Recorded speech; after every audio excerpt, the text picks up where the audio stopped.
Please, everybody sit down. Thank you. Please be seated. Good afternoon. Good afternoon, everyone. Thank you so much for joining us today. I'm going to start by just saying the Vice President and I are outraged at these horrific terrorist attacks in Israel perpetrated by Hamas. We are outraged. With our broken hearts, we are sending our love, our strength, and our unwavering support to the people of Israel. I'm honored to be with all of you today as an American, as a patriot who loves this country, but also as a Jew. And like all Jews, I feel a deep, visceral connection to Israel and its people.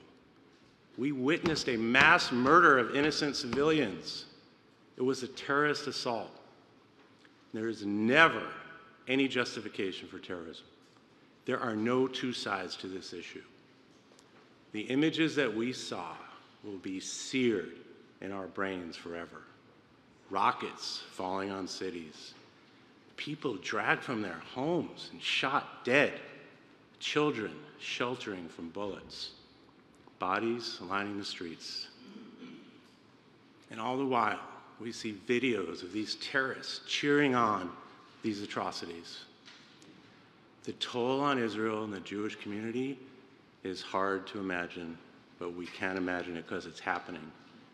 And I know many of you have sent texts and calls this weekend checking on loved ones.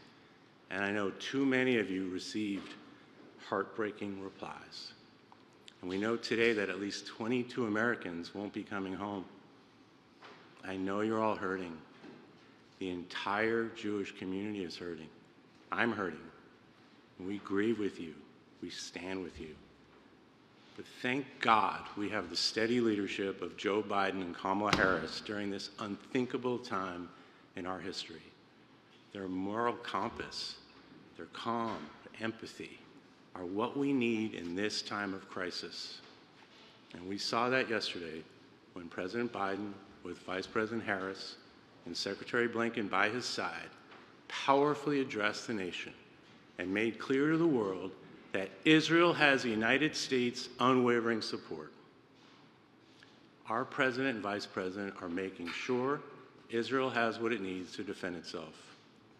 We are grateful for their leadership and support for Israel at this exceptionally difficult time. We also acknowledge and address how these events will impact us as Jews, and why we're here to have this discussion. And I know many of us feel a deep fear that these attacks will, unfortunately, and already have, led to a rise in hate and anti-Semitism. We're already seeing it. And that's why this discussion and the work you and your organizations do is so vitally important. Almost a year ago, I sat right in this spot, in this very room, and many of you were here with me that day. And then we called attention to the epidemic of hate that we're facing. And following that meeting, we took action. And in May, the Biden-Harris administration released the first ever national strategy to counter anti-Semitism. The plan includes over 100 meaningful actions we are taking right now to fight back against anti-Semitism and hate. And each of you played a role in crafting this strategy. We couldn't have done this without you. So thank you for the work that you've done, that you're continuing to do.